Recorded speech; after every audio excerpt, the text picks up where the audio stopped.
Ipakita sa tao ang masaklap na kalagayan kung saan naroon ang sansinukob sa isang solemne na kilos. Ipinakita ng walang hanggan sa kanya ang dalawang matayog na puno na hitik sa malalaking bunga ay nakatayo sa magkabilang pampang ng ilog na nagmumula sa trono. Sa punong nasa kanan ipinahayag ng Yahawa alahayang na ito ang puno ng buhay.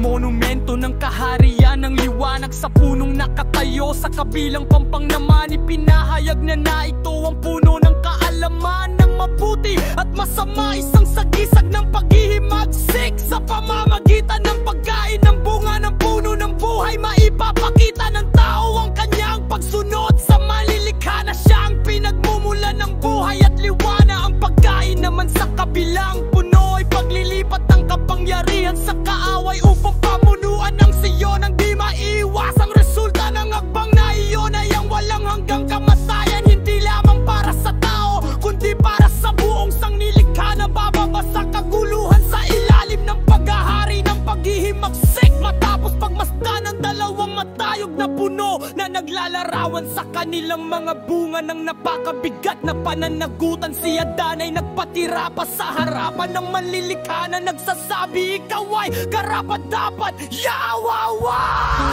Alahaya na maghari sa sansinukob, sapagkat sa iyong karunungan, pag-ibig at kapangyarihan, ang lahat ng bagay nilikha at nananatili.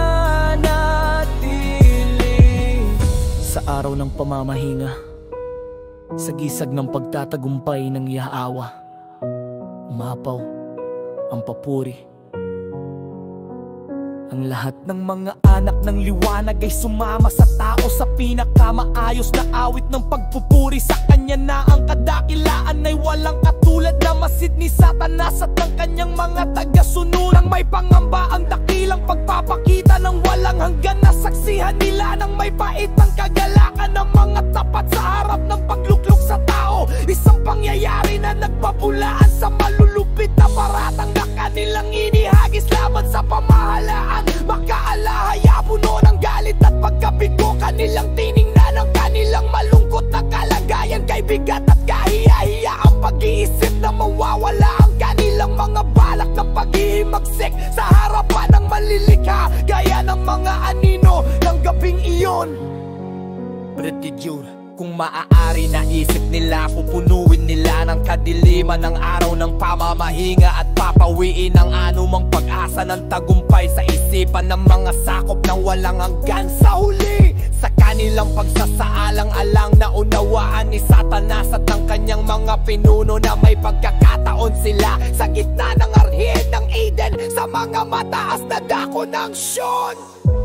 Nakatayo ang puno ng kaalaman ng mabuti at masama sa tabi ng ilog ng buhay. Isang kilos lamang ng tao, wala ng iba pa, at magiging sa kanila magpakailanman ang pinanganasang kapangyarihan. Ngunit paano siya nila mahihikayat? Naging masigla sa pag-asa ng isang tagumpay. Sinikap ni Satanas na buuin ng may katalinuhan ng isang planong paglalapitan. Alam niya na kung nabigo siya sa kanyang pagtatangga, mawawasak ang lahat ng pag-asa ng tagumpay. Maglalaho ang lahat ng kanyang mga pangarap ng pakikipagsapalaran.